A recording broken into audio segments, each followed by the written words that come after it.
Calandrianis from Skyline. We're the team that powers the NCL Games, and I'm excited to welcome you to NCL 101, everything you need to know about NCL. We're thrilled to have you join us as you gear up for the spring competition season. And with me today are three of our Cyber Skyline engineers, Eddie, Jen, and Kiwi. You'll hear more from them in just a little bit, and they'll be answering your questions throughout the webinar. So we're first going to begin with the agenda for this evening. We're going to go over the spring 2025 season timeline, categories, the scouting report, existing resources, reminders and tips for first-time players, and of course, we're going to have time for Q&A and open chat. The spring 2025 season dates. The gymnasium is going to be open from now until May 24th. It's a practice environment with guides of past challenges to help players prepare for the competition. The practice game is going to take place March 31st through April 6th. It's a week-long event that gives students practice solving challenges without the guides, but does allow you all to collaborate with your peers. The individual game will be April 11th through the 13th. It's a weekend-long competitive event, and players will compete by yourselves and work to solve as many challenges as we can. And then lastly, the team game is April 25th through the 27th. It is also a weekend-long competitive event. Players will compete in teams of up to 7, and you all are going to work to solve as many challenges as you can. Team members can collaborate with each other to solve challenges, and progress is shared between everyone on the same team. So what topics are covered in the NCL? We have open source intelligence, cryptography, password cracking, log analysis, scanning, enumeration and exploitation, network traffic analysis, forensics, and web application security.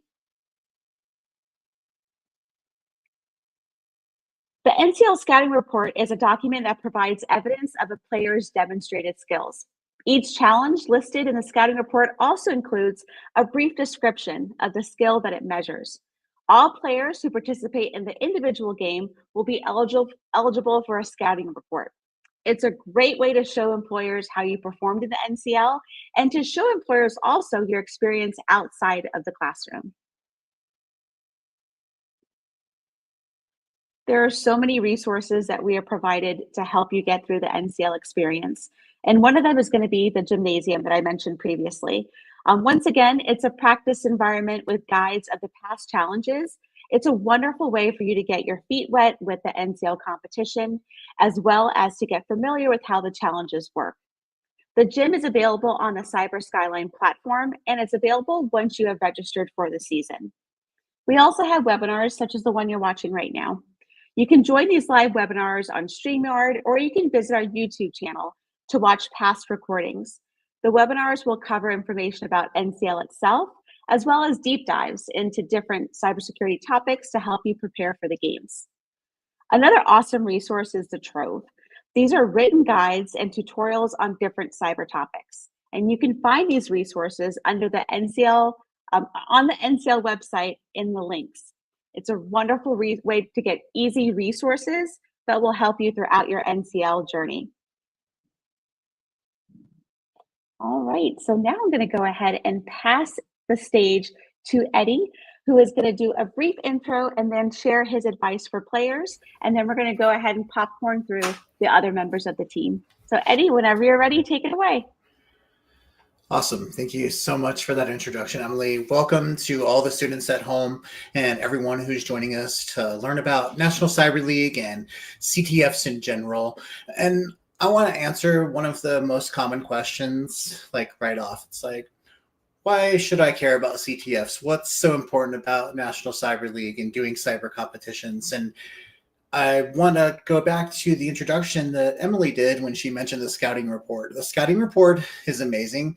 It's something that you can put on your resume. And as somebody who's been in this field for almost 25 years, I completely understand how difficult it is to get into a new field, especially when you're seeing jobs that require a lot of experience and you don't have any work experience. Doing CTFs being passionate, getting involved in the cyber community. These are major ways that you can put things on your resume and build some experience and connections in the field. So I don't want to undersell that too much, but a few tips that I have as a beginner. Number one, just reading through all the instructions, making sure you're super familiar with the layout of the CTF, which domains that you have to look at, some of the flag formats that you want to be really familiar with. So another thing is not getting too much tunnel vision on an easier challenge or a harder challenge early on when there are other categories to look at. The scenario I'm thinking of is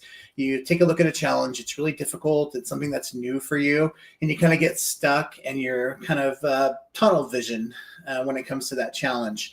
And I recommend, and this is my same advice when taking certification tests, is just go through the entire thing, take a look at all the challenges. There's probably a lot of easy ones that you can get some quick points on. And if you get stuck on harder ones for too long, then you're kind of leaving other points on the table. So I recommend reading the instructions, go through the complete CTF, make sure you're familiar with what you're looking at. Sometimes a challenge early on you might not know how to do, and later on, another challenge might help you solve that. And if you get stuck and not move on after a reasonable amount of time, you can kind of do yourself a disservice there. The last thing I want to talk about before I pass it over to one of my partners, Jen, is to take notes. Now, this is another thing, and I come from the community college world. I used to coach my students in National Cyber League. I feel very privileged and lucky to be able to be part of this team that builds these challenges and hosts these CTFs now. But one thing I always required of my students is to take notes when they do CTFs. I would grade them for this, like many of your teachers probably do. And one of the things I graded them on was their note taking. Not only does this just help you learn how to document and communicate like in a technical way, which will be a major part of your job later on, it also gives you something else that you can put on your resume. You can start a GitHub page, you can start a blog. When you do a CTF, you can document all the challenges that you solved, how you solved them. It's going to give you something that you can show potential employers, show your passion, put it on your resume when you don't have a lot of other job experience. And it also helps you to learn. So when you do another CTF or do another cyber competition and you get a challenge that reminds you of something that you've done before, you have all those notes and resources that you've kept along the way. So just a few long-winded recommendations from me. Jen, how about it's your turn? I just kind of want to briefly introduce myself and how I know about NCL. And so start at the beginning. I'm a career changer. So I used to be a middle school science teacher, and I thought one day, hey, maybe I'll take my own advice and get into STEM. So I decided to get an associate's in cybersecurity, and I encountered NCL where I think a lot of you are, which is, through your college or degree programs. Some of you might be in high school. So I really wanted to push myself beyond the classroom, and NCL was a great place to do that. I played about 2 seasons in college. And then after I got my degree, I think I still stayed on for like 1 more season just to kind of practice and keep things sharp. So it was really great experience. So I can really relate to a lot of you that are on this, webinar. Maybe this is your first NCL, and it's kind of overwhelming because you're like, oh my gosh, like, what don't I not know? You have no idea yet. So I want to start out with some advice, and I definitely echo what Eddie said, which is don't stay too long on any one question. It's a typical, like, you're taking a standardized test sort of strategy, right? And I think you definitely go about that because you only get a certain amount of time to do the individual and team competition parts, right? So yeah, just keep moving on, kind of pop through what what looks familiar from your classes. And there should be maybe a good portion that you don't know. So I would kind of start that, like, totally be okay with not seeing yourself on the top of the ranking. Just kind of look at yourself and be like, wow, yeah, I knew that from my class. Go me. So then the question kind of becomes, after you got all the easy stuff out of the way, well, how do I get to the things that I don't know? They kind of look familiar. Like, what do I do? I think we kind of go back to the gymnasium and kind of focus on some things that you're familiar with, and get better, read more information, kind of go a lot deeper into that one or two topics you think you're a little more comfortable with than the others.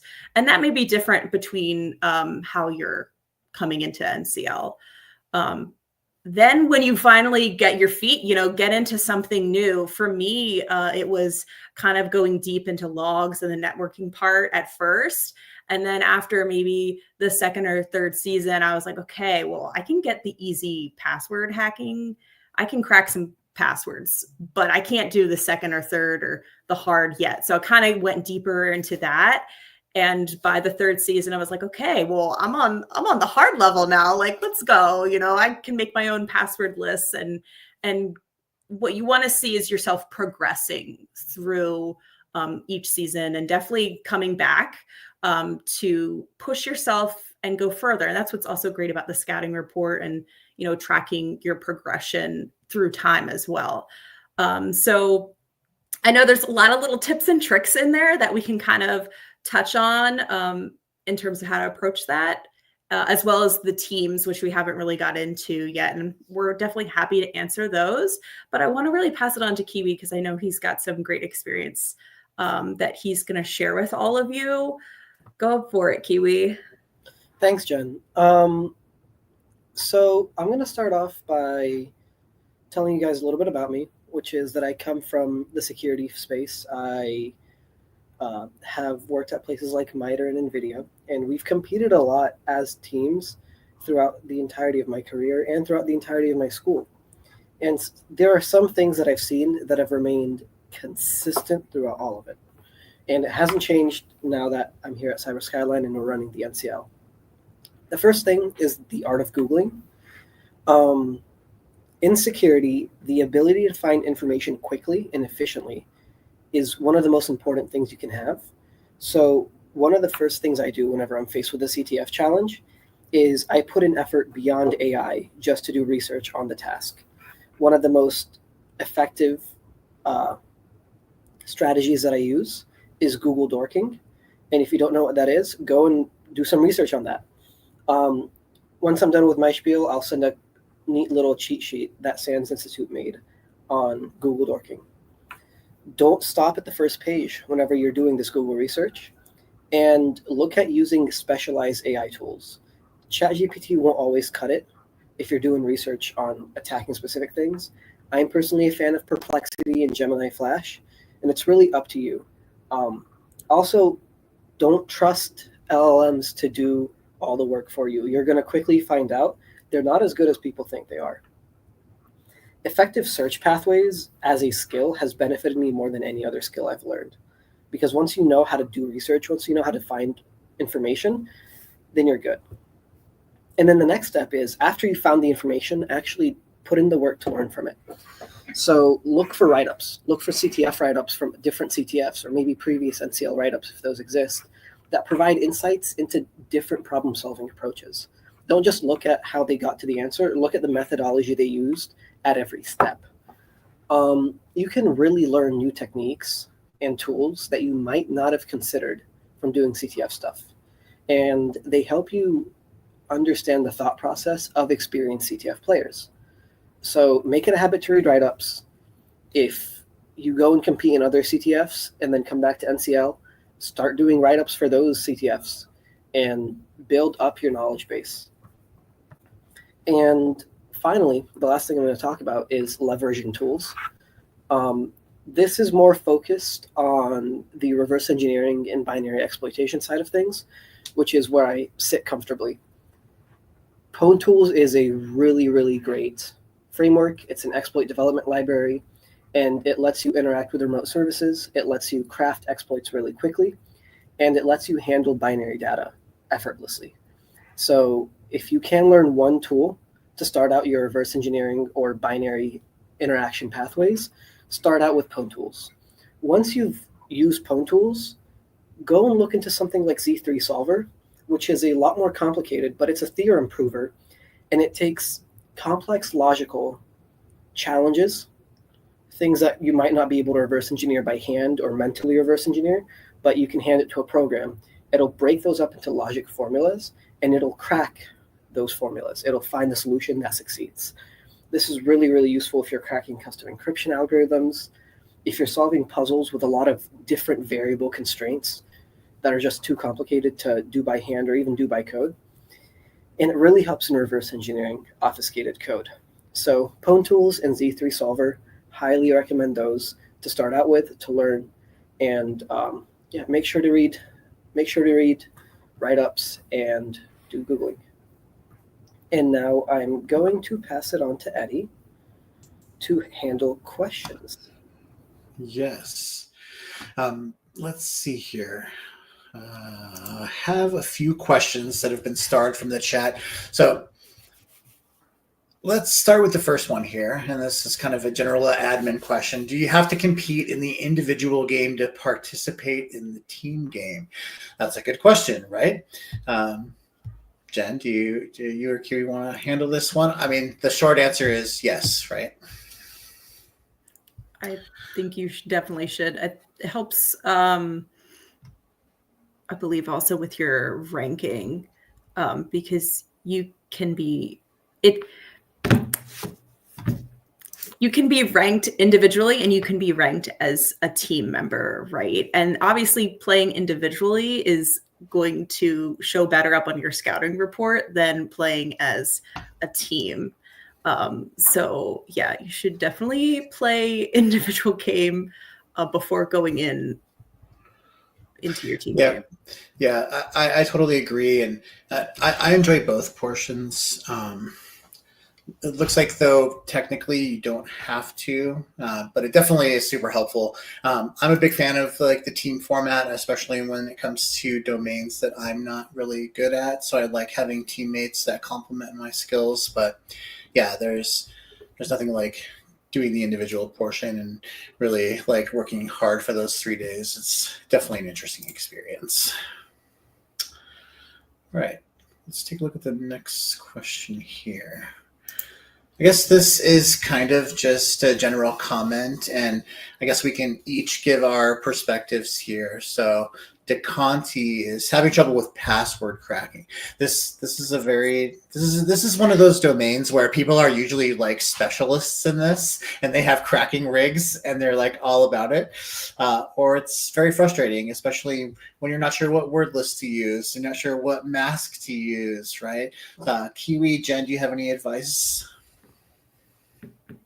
Kiwi, do you want to hit this one first? I know I have my own little thing, but Sure. I'm going to be honest. The best way to really improve your password cracking ability is to look at leaked databases and look at what types of passwords people use, and then learn how to make masks around those required formats, right? If you know that a password format requires this many digits and this many characters, and they have to be in this order, start like understanding why and how you'd use masks to narrow down your approach. Another thing with password cracking is that it's literally a time game, right? You're just waiting for the crack to happen. You're waiting for your computer or your rig to crack the password. So the follow-up is you want to reduce the amount of possible combinations that something can be, while giving your program the maximum possible alternatives, if that makes sense. I think if you're just getting started, and I remember when I was just getting started, there was one thing that changed for me. I read a blog and it had a great link to how to use Hashcat. And on this website, oh my God, it was so good. It described what each of the lines of the commands do. And then from there, I was like, okay, well, I know how to read a man page. Like, let's go dig a little deeper. What do each of these things do? How can I change them? And from there, it really helped me kind of level up my game, just like even a little bit, to understand how can I change what command I'm inputting to get a different output. And then yes, from there, it's the waiting game and twiddling my thumbs. And, lately I've kind of been like reviewing some things, and some tools are like very finicky with how you approach them. So even just like reading about the tool itself and looking at someone else's video on like, oh, hey, when you add this word list or this word list, it works. And when you add these two other word lists, it doesn't. Like, that's a pro tip that's going to save you time, but it's going to make you better in the long run. Like, I don't have to reset that now. It's already set up and I'm ready to approach the next password that comes along. Excellent advice. Okay, I'm going to skip down here. I have a question. From Taravat. I have Mac and I've used CyberRange virtual machines to do NS lookup challenges. Answers weren't the same as they were in the demo. This was in the gym, so I could just input the answer, but not sure what to do in the main challenge. Not really sure. Oh, are we skipping down? We have another question just popped up on the screen. Yeah, we can think about that question. Oh, here we go. Okay, it's back. Yeah, let's jump back to that question. Eddie, yeah, I'll let you start it off. No, go for it. Okay, yeah. So the first thing that I would say is go ahead and make a support ticket if you truly believe that there's a discrepancy. And the best thing that you can do is write or tell us the steps that you took to get to that point. Make sure all your tools are updated. That's another big thing. If you're using like an outdated tool or a tool that you compiled yourself, make sure that you compiled it for the right architecture. For Macs, that's like a common issue, which is that Mac has a translation library to run x64 and x32 applications, but it's especially the newer Macs, the M series Silicon, doesn't always perform lower level applications correctly. So make sure that your tools and your hardware and your software all line up, and then make a support ticket and walk us through where you got to. And if there's a discrepancy, we will support you. That's great advice. I'm glad you called that out. Whenever you have any problems with the platform, just drop us a support ticket. Usually we can get to them pretty quickly depending on the issue. So the faster you let us know you have an issue, the faster we can get into it. I just want to say, though, I'm kind of thinking about something that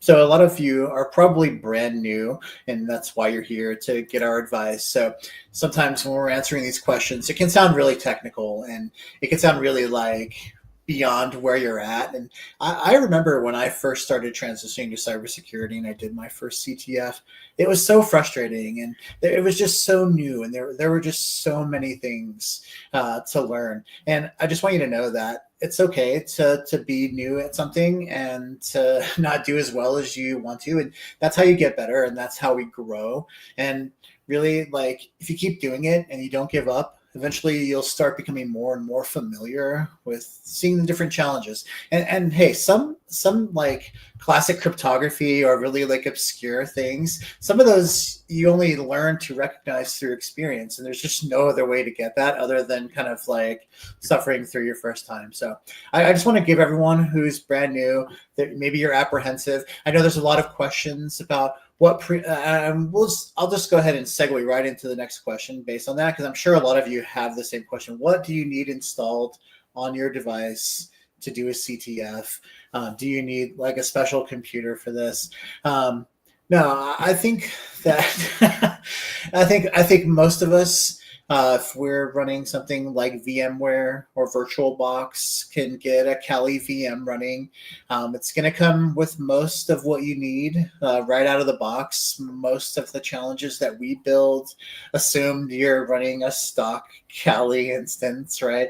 If you want to get fancy, you can run something like Pip My Kali, which installs a bunch of other fancy things. Once you've done some CTFs and you start learning about Pwn tools and some of the other tools that Jen was talking about, the different password cracking setups, then you'll kind of develop your own virtual machine that will become like your own tool set. Kiwi, you have anything to add to this? Yeah, absolutely. Eddie, absolutely correct. I agree with you. Start out with a basic Kali or Parrot OS. I personally like Parrot OS more, but whichever virtual machine that works for you, right? All that virtual machine is, for those of you who are new, it's going to be a Linux container. It's going to be a Linux system that has a bunch of pre-installed tools on it. Get used to the tools that exist on your machine. Get a comprehension of what you have pre-installed and understand how it all works. Some of the biggest advice that I've given to people who I've coached in doing challenges and CTFs is that your tastes often develop faster than your skills. And you're going to go and seek out like 15 different tools to do one task. When you can take a step back, get really familiar and powerful with one tool, and you can use that to execute a bunch of different tasks. So if you find yourself going and recompiling or compiling a new program for every single challenge, think about taking a step back and figuring out if you can solve that challenge with a tool you've already used before or a tool you're familiar with. And then the other thing is, like I said, look up write-ups. Go Google write-ups and see what tools they're using and see how they're using those tools, right? Go and figure out how people use things like Pwn Tools or Z3 Solver that I sent, and look at the documentation. Obviously, read the docs. I'm not gonna. RTFM is the quote there. Jen, do you have anything? I have a couple things. I did this competition. I had a Mac, and that's also, I had to learn in my classes. There was no translation. Everything was in Windows, and I had to learn on my Mac how to do what they were doing on the Windows on my Mac machine. So I've learned both that way. I don't think you necessarily need to have a Kali image, but like having some sort of Linux in the terminal is so helpful. And there are many ways you can do that without downloading anything. There are just even websites that have, you could even go through Amazon and get your own virtual machine. I know a lot of colleges also kind of allow you an allowance to go ahead and do that. So I would say take advantage of that if you can. In terms of installing anything, there's one hex editor I really love called HXD that I prefer. That is a preference, but I think having a hex editor already installed on your computer would be really helpful, because not like a Windows machine doesn't natively have that on there. So if you have a PC, like I would probably get one of those at minimum. Great advice. I want to take a look at Taha's question here. Any tips and tricks for network traffic analysis or log analysis? I'll be honest. These are not my favorite domains. Like especially log analysis. Jen, how do you feel about traffic analysis or log analysis? You seem like you seem like you'd be into it. Oh yeah, I'm really into it. I think knowing some query tips is really helpful. Anything you can enter in that search bar that's going to make it easy to search through. I think one thing I like to do sometimes is I'm like, okay, here's a certain protocol that I've searched for. And then I kind of keep track of like, okay, what packet number is this? And then you can go back to the mainstream and be like, okay, well, what happened around this packet? Or you can just click on a certain packet within that protocol and like a TCP kind of follow the stream, and maybe you'll find something from there. That might be a tip. But those are really helpful. And there's lots of websites out there about how to filter those. And maybe in your coursework in the future, that'll be something you approach, and you're already going to be ahead of the game when you get there. So it's all good stuff. Yeah. I have like notes of like grep strings and commands that I've used in previous CTFs. As James mentioned, Excel, I'll just add in any spreadsheet, can be useful for basic log analysis. That's for sure. That is kind of a way to cheese it a little bit. Some people do that. I don't know how some people do the Excel, I'll be honest. So yeah, good for you. Sometimes it's like you do way more work doing it manually. If you just like learn to do the command, it's so much easier. But yeah, Kiwi, any thoughts on the network traffic analysis or log analysis? Gods no. Yeah, you're more offensive like I am. So I am in the offensive security space. I do embedded security, I do AI red teaming, and I do reverse engineering. we like to break things. I like to. awk is like my favorite command. So yeah, I love the log analysis.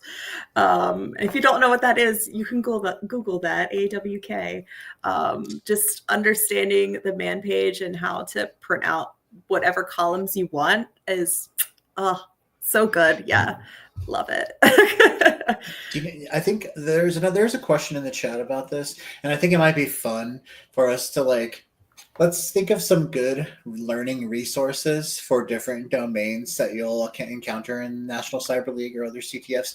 I think one of the first ones, and it's a domain that I think is very accessible to new people, is the open source intelligence domain. And there are lots of really good free resources out there. I think the first one that I will recommend, and we'll see if Jen and Kiwi have any, would just be the osintframework.com. It's kind of like an old site. I know there's other repos out there of OSINT resources, but it's a great website, and it just kind of aggregates every OSINT source that you could possibly need. That's a good way to get started. I'll throw that out there. Jen, do you have any OSINT or any? You could think about any other domains as well. Any learning resources that you find helpful? Sometimes not always the website for the tool is has the best information about the tool. Although, I would go there first and check it out. Actually, we have a trove of videos and things that could be helpful that are, some of them are in the gym, and I think there's some that are outside of the gym that I know Franz has done about certain topics. I think definitely check that out on YouTube. I know I've been referencing some of them lately, so they're definitely a helpful resource for me, so they might be good for you. Kiwi? Yeah, I'm going to shill a bunch of my friends real quick here. So starting off, if you guys don't know who Tiberius is, he streams himself doing CTFs on Twitch. I highly recommend going to his website and doing some of the free courses he's developed.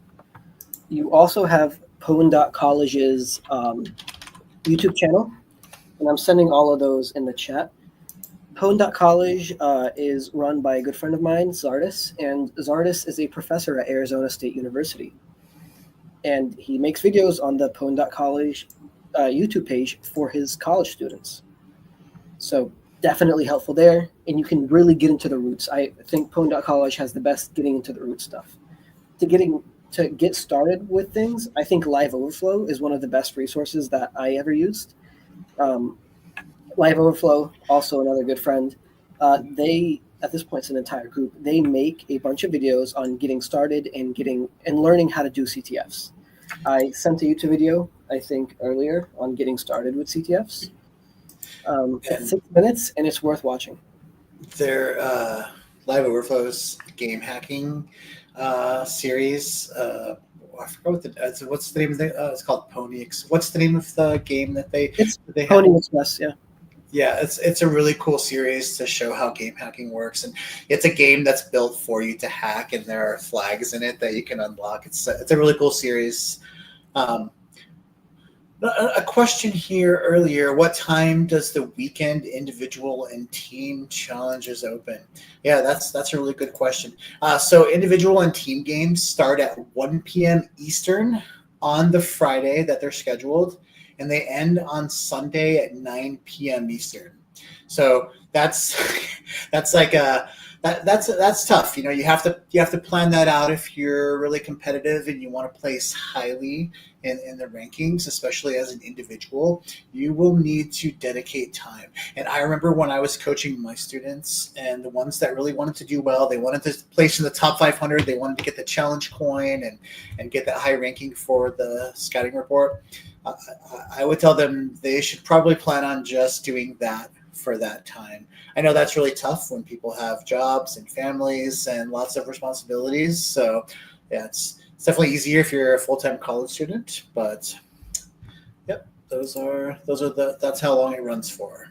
So Starts at 1 p.m. Eastern on Friday, ends Sunday, 9 p.m. Eastern. Right. Let's see. James asked if the competition was free to register. No, unfortunately, it's not. I think it's only $35, and a lot of colleges have cybersecurity programs, and maybe your community college does. A lot of students can get their entry covered by school. That's what we did for my students. So if you're a student, talk to your advisor. If you have a cyber club that you're in, talk to your advisor and do National Cyber League. It's really fun. Let's see. Can adults not in college apply? Jen or Kiwi, do you remember the rule? I know that once you graduate, you can still play for I think a year, as long as you're not working in the cyber field yet. Is that what you remember? Yes, after your degree program is ended. Yeah. Yeah, if you're, not in a program, I don't think there's really a way to do the NCL, but there are different things on our platform, and there are kind of other cyber competitions that are out there / we do put on. So if let's say you're out of college and you're in the workforce, we do have a corporate product where you can host a cyber competition locally for your company. We also have Lab Kit, which can be used for high school, middle school, community college, university. So there are multiple ways to do it. And yeah, like Jen said, go on a website like ctftime.org, look for a cyber competition that's going on. Join that website, form a team with some of your friends, and I would say a lot of CTFs are free to participate in for the most part. So yeah, lots of really, really great ways to get into it. Mike is asking what is on my whiteboard. This is called the Caesar cipher. It's what's known as a substitution cipher. So I know you can solve it.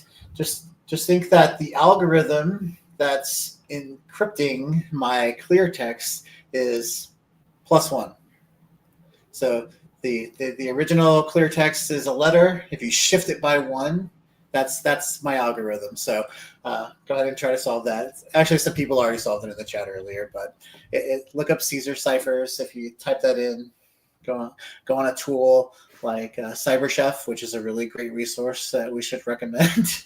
And little code there. I will say, make sure you are using the github.io version of CyberChef. It'll say at the top, if you're using the old one, it'll say 3 years since last build. You don't want to use that one. You want to use the one that says like 3 or 2 months since last build. There's 2 versions. It's really confusing. The more recent one has a lot of really neat features. The magic option is a lot faster, so make sure you're doing that. For sure. Okay, let's see. Questions. Okay, we kind of talked about some learning resources here. Where can we get the game code? So yeah, if you register yourself, then that will get provided to you after you register. If your school registers, then your instructor or your advisor will provide that to you, get you all set up and registered. Jeremy asks, so what happens after each round of the game? Are there tasks for coaches to perform? These are great questions. So there is there's like a preseason where you're kind of going through and looking at the gymnasium and getting familiar with the platform. The individual game, that's 3 days. After that, there's really not much that needs to happen. I mean, your advisor is there to help you and get you prepared, but they really can't help out too much at all, really, with the challenges. So you're kind of on your own for that time. Then it's just kind of waiting until the team game starts. And that's the fun part for me, especially because you can collaborate with other people that are on your team and help each other out. So now the coaches, their role is to make sure that you get registered, make sure you have support at school, make sure you have all the resources that you need to prepare, and then just make sure you're good to go for the competition. And really, that's really your time to shine, and you're kind of on your own for that. So. All right. The prizes question that Jeremy asked, if there's any awards, what are they? Jen or Kiwi, do you want to talk about those? I'm very long-winded, so you have to tell me to shut up occasionally. So absolutely. For our top 500 competitors that win, they get a coin, I believe, a challenge coin, and I think Ashley posted a sneak peek of that in the Discord. The top 3 individuals in both standard and experience also get a trophy on top of that. And the top 5 teams in individual and experience also get a trophy. I'm not sure if that trophy is one per person for the teams or one for the group. If you're really interested and curious, feel free to shoot an email and we'll answer that for you. One per team. It's one per team. So you're all going to have to figure out who's going to share it when you all get to top number 1 team. All right, Kalukiki. Sorry if I butcher your name. I'm trying. As a newbie, and they're asking what if they have to download a VM. So I'll say that you technically do not have to download a Kali or Parrot VM. There are quite a few challenges that you can do without any special tooling or special operating systems. There are some challenges that we build that have a terminal that's on the platform that allows you to interact with the challenges and run commands there in the browser. But that only goes so far. I would say if you don't have a VM and you can't use Linux to run tools, you're probably, I don't know, what do you guys think? Maybe half of the challenges they'd be able to do? I think there's ways you can go around it. I just think that's tough. Yeah, it'll just be different experience for you. But like you said, you really don't need to. You don't even need to download Wireshark. There was somebody who commented Wireshark. We even have our own little Wireshark desk on the platform that you can use, so you don't even have to have that on your own computer. Exactly. Jennifer asks if you have to be there for all 3 days. Is it that strict? That really depends on you and how deep you want to get into it. And also, if you're being graded as part of a school assignment, then that's also really important. And each instructor does their grading differently. Personally, when I was a teacher, I would go through and count up the point value of all of the easy level questions. And that was your goal as my student. If you could get that many points, then you got 100%. If you got more, then I would give you extra credit. That's just how I did it. So if you were taking my class and it was just important for you to get a good grade, you probably wouldn't have to be there all 3 days. But if you're somebody who really enjoys the competition, you want to score really highly, you want to be competitive, I would say you have to be there for the whole time, and it's a big ask, but it just depends on how deep you want. Jen was a very high level athlete, and that took a lot of training and a lot of sacrifice, right? Like if you would just want to be casual. I was first one on the field and the last one to leave. So yes, but I would still recommend like getting sleep and eating food. So if you're really planning to, go the distance here, you have to fuel up and prepare just like you're training for a actual physical sport. So keep in mind that your bodily needs are at the top as well. Okay. Yeah, I'm going to remind everyone of the 3-2-1 rule. You'll see this at conferences, especially if you go to security conferences. At least 3 hours of sleep a day, 2 meals a day, and 1 shower a day. Please trust me. You will thank yourself. The people around you who have to smell you will thank you. I promise it is worth it. And to be honest, if you need more sleep to be effective, then take the additional sleep. your health is not worth like a coin or a trophy. I'm going to be honest with you. Great advice. Let's see. We answered the question about what happens after each round. Alexandra, I'm new at cybersecurity, got into tech by learning to code. Are the skills to focus on the benefit from coding skills? Kiwi, please take this one. I think you can't really succeed in cybersecurity all the way unless you know to some degree how to code. That is my personal opinion. People may disagree with me on that, but there are a lot of skills that focus on that benefit from coding skills, especially when you start looking at the lower level functionality of programs, when you start understanding how machine code works, how assembly works, how computers actually interpret the instructions you give them.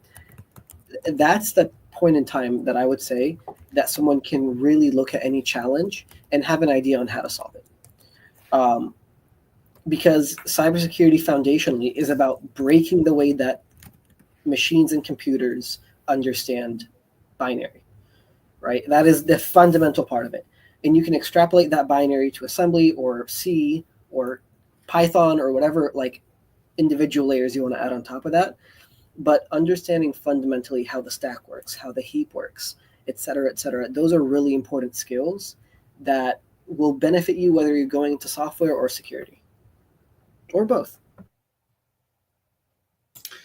Yeah. I mean, I come from an IT background. I've been in the tech field for almost 25 years, and geez, I wish I had focused on learning developments like early on in my career.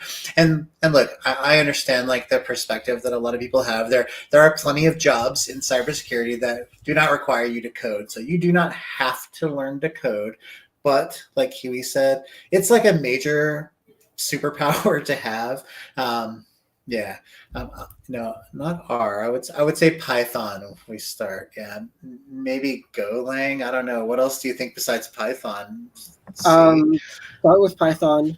Understand how C works, because all that Python is, when you really look at it, is an additional interpreted like language wrapper for C. It's all C under the hood, right? So start off with Python. If you want an intermediary, play around with Java, maybe JavaScript. Learn C or Rust, something that actually interacts with the machine. C++ is also a good alternative, right? So you'll have those interpreted languages like Python that are a good starting point. Then you go on to the more moderately hard in-between languages like Java and Go. Pick one of those. And then go to C, Rust, or C++. And I think if you have one from each of those categories, you'll be set for the next 50 years. I'm pretty confident about that. C's been around since 1980 something, and it's still used in a lot of things. And I'll just give you some personal advice. If you're using ChatGPT or other LLMs to learn coding or to help you with challenges, it's really helpful for you to, and those tools can do a really good job at helping you, but just make sure you have them explain to you what's going on. So if you're going to use AI to code and to help you with challenges, then just take a few moments to have the LLM explain to you what each of the lines mean in the code. So you're not just relying on the tool completely, you're using it to learn, and then that's enabling you to do your own stuff later on. Okay. Let's see here. Do we have to reveal answer tokens by answers with our scores in the practice? I'm not sure what. Maybe you could clarify in the chat what you mean by that. I'm guessing there are CTFs that have a format where you have to buy answers. So I'm not sure. I'm not familiar. We do have hints that you can buy, and they might get you True. a tool, or they might get you like what command you should run on the command line to help you get the answer. But there's no necessarily tokens that you submit. I know that we're helping with another competition that does use tokens to an extent to submit their scores. We don't have that. So a lot of times you'll just be submitting a string as the answer, like actual real English words, or sometimes like with cryptography, you might submit, or not cryptography, you for other areas, you might submit like a hexadecimal string or hexadecimal, what's the word I'm looking at? Characters. That's the word. Yeah. No, it's getting late. It's getting late for me. Sorry. It is. According to Alice and Love in the chat, Cyberbit does that. So that's cool. I've never heard of that before, so I'll have to take a look at that. Let's see how many more we have. We don't have too much time left, so let's see how many we can get through here. Are there any differences between high school and community college games? There really isn't. That one, no. Yep, yeah. It's pretty much the same. New at Cyber, let's see. We answered the Python question. How does cryptography work for a beginner? What are some of the best? Let's do this one real quick, because this one's, I think, is an easy one, right? Can this event be added to my resume? Depends on your resume, but if you are a high school or college student, I absolutely recommend you put this event on your resume, especially if you're in the top 500. I know a lot of college students that I mentor will actually have a little blurb at the very bottom under competitions where they say, hey, here are all the competitions I competed in and I placed in. So if you place in it, I would recommend it. If you didn't place in it, put it on there and talk about it anyways. But it's a higher priority, I would say, if you actually placed. And linking your CTF time account or something else where you can show how you've performed might also be beneficial. That's great advice. Let's see. How does cryptography work for a beginner? Some best cyber jobs. So we have a couple of questions there. Cryptography. It really, you have to go through stages, right? You have to understand classic cryptography like the Caesar cipher, and then learn about frequency analysis and how that led to polyalphabetic ciphers and things like the Legionnaire cipher, and then how that grew into the encryption machines and building complex machines to do very advanced substitutions, and then how we started how symmetric key and asymmetric cryptography. It's just kind of a journey that you're going to have to go down, and learning different types of codes and ciphers, especially from history, will just require a little bit of study and kind of nerding out on that, and looking at different resources like our Trove that Jen very smartly brought up earlier, and whole sections on cryptography. Understanding the math that goes behind it. Obviously, it's a whole field that you can get your PhD in and go super deep. Let's see here. Do we have any CTFs? I'm going to jump in on the cryptography thing. Sure. Eddie, that last point was the biggest one that I want to talk about, which is that you can dive deep into cryptography. The first things that I would say you should start out with are understanding how ciphers work, understanding how one-time passes work. If you want to play around with algorithms, you can. It's going to be complicated. You can go as deep as you want in cryptography, and I will say the deeper you go, the more you're going to learn that it's all math. It's a lot of math. It's a lot of proofs, and the funny thing about cryptography is that we can't actually prove that any algorithm is secure. All we can prove is that there's no attack that exists for it. I think the only one that we can conclusively prove that is secure is one-time pads. One-time pads. One-time pads. Yep. Yeah. Everything else is, we think it's secure, but we don't actually know. And let's not get into like post-quantum computing, right? Yeah. The point with all of that is start out by learning why we need cryptography. Why does cryptography benefit us? And then, do some Googling, do some YouTube, like searching on that, and then understand what cryptography exists in your daily life. Okay? We're using like 18 different versions of cryptography just by talking right now on this call. Yeah. Figure out how. We do have some other questions we need to get to because we are running out of time. Which one are we going for next, Eddie? I just want to say, we only offer our competitions to US and Canada currently. So no, there isn't anything outside of that currently. Also want to encourage everyone to join our Discord community.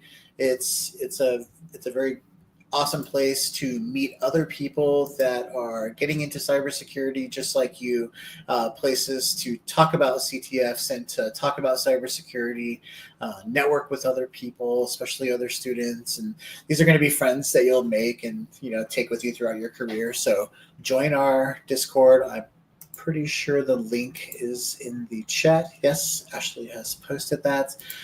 Jen, is there any other questions that you want to tackle here at the end? There is one question. So, will we see the same challenges or will they be different as last fall? They will be 100% different in terms of different questions, but there will be similar skills. So like there will still be password cracking, and some of those are going to be rocky passwords because it's going to spell it out in the question. So that will be there, but they will be completely different. So they will not be the same. We did not cover that, so you're good. And anything else we need to cover outside of that? I don't think so. I think we've covered most of the questions that got starred for us to see. I think it might be a good time to, I guess we'll wrap up. I'll say thank you for tuning in and listening to our advice. Feel free to connect with me, at least on LinkedIn. And, if you join the Discord server, feel free to ping me if you have questions. I'm trying to be pretty available. Jen and Kiwi, do you want to say anything before we pass it back to Em? I'll say that I am getting more and more present in the Discord. So like if you want to at me or even make a message request and shoot me questions about improvement or performing in this field or anything like that, I'm always willing and able to mentor people. If you have questions about challenges, go through the proper channels first. Otherwise, I'm not going to respond until you've done that. Yeah, I would just say good luck, and just make sure that you are doing what's best for you. There's something in running. I run a lot, and I always say to myself, I'm here to run my own race. And that's what this is about. You aren't really, if you're starting out, you're not really competing with anybody else. It's just yourself that you're focused on and how you operate. All right. Thank you so much, Emily. Thank you. And take it over. Awesome. Thank you, everybody. Thanks, Jen, Eddie, Kiwi, and thank you for everyone who attended the live webinar and all your wonderful questions. This is going to be recorded and put on the YouTube channel in the next few days. So if you want to just, check it out again or share it with anybody that you know, please feel free to. We wish everyone the best of luck this season, and we'll see you soon. Take care, everybody.